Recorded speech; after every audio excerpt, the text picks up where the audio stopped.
Hi, நான் Emmanuel. இன்னைக்கு என்ன வீடியோ நம்ம பார்க்க போறோம்னா, தீர்த்தன்குளம் அப்படிங்கிற ஒரு ஊரில் வந்து பார்த்தீங்கன்னா வானதிராயர்கள் பற்றின கல்வெட்டு வந்து கிடைக்கப்பட்டிருக்கு. அதோட வரலாறு பற்றி அந்த வீடியோவில் பார்க்க போகிறோம். பார்க்கலாமா?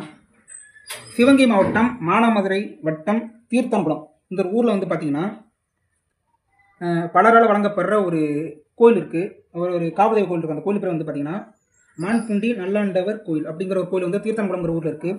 இந்த கோயில் பகுதியில் வந்து பார்த்தீங்கன்னா வரலாற்று ஆய்வாளர்கள் வந்து ஆய்வு பண்ணியிருக்காங்க. ஆய்வு பண்ணும்போது பார்த்தீங்கன்னா இந்த கோயிலுக்கு வெளியில் வந்து பார்த்தீங்கன்னா ஒரு வித்தியாசமான கல் ஒன்று நடந்திருக்கு. இந்த கோயிலுக்குள்ள சாதாரணமாக கீழே ஒரு கல் கடந்திருக்கு. அந்த கல்லை வந்து ஒரு ஓவியம் செதுக்கப்பட்டிருக்கு.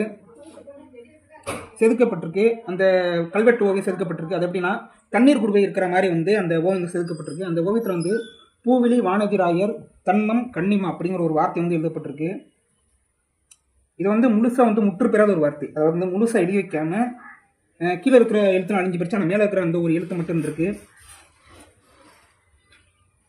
அதாவது இதில் வந்து பூவிலி வானதிராயர் தன்மம் கன்னிமா அப்படின்னு இருக்கு. அது கன்னிமாங்கிறது சப்த கன்னிகளை குறிக்கிற ஒரு வார்த்தை.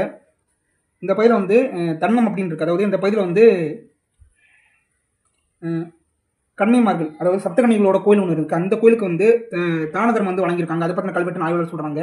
இதை கொடுத்தவர் யாருன்னா பூவிலி வானதிராயருங்கிறவர் தான் கொடுத்துருக்காரு. இந்த ஒரு கல்வெட்டு எதை பற்றினது அப்படின்னு கேட்டிங்கன்னா குடித நீரை வந்து தானம் வழங்கின ஒரு கல்வெட்டுன்னு ஆய்வாளர்கள் வந்து சொல்றாங்க. இந்த ஓவியம் வந்து தண்ணீர் குடியை போல இருக்கிறதுனால குடிநீரை வந்து தானமாக வழங்கின ஒரு கல்வெட்டுன்னு சொல்றாங்க. அது மட்டும் இல்லாமல் இது வந்து எல்லா காலங்களையும் சிறப்பு வந்து இந்த குடித நீர் தானம் வந்து வழங்கப்பட்டிருக்கு அப்படின்னு ஆய்வுகள் சொல்றாங்க. இந்த கல்வெட்டு வந்து 150 200 ஆண்டுகள் பழமையானது அப்படின்னு ஆய்வாளர் சொல்றாங்க. So thank you. வேற ஏதாவது வரலாறு பற்றின விஷயம் பேசினா கீழே கமெண்ட் பண்ணி லைக் பண்ணுங்க, ஷேர் பண்ணுங்க, கமெண்ட் பண்ணுங்க. தேங்க்யூ.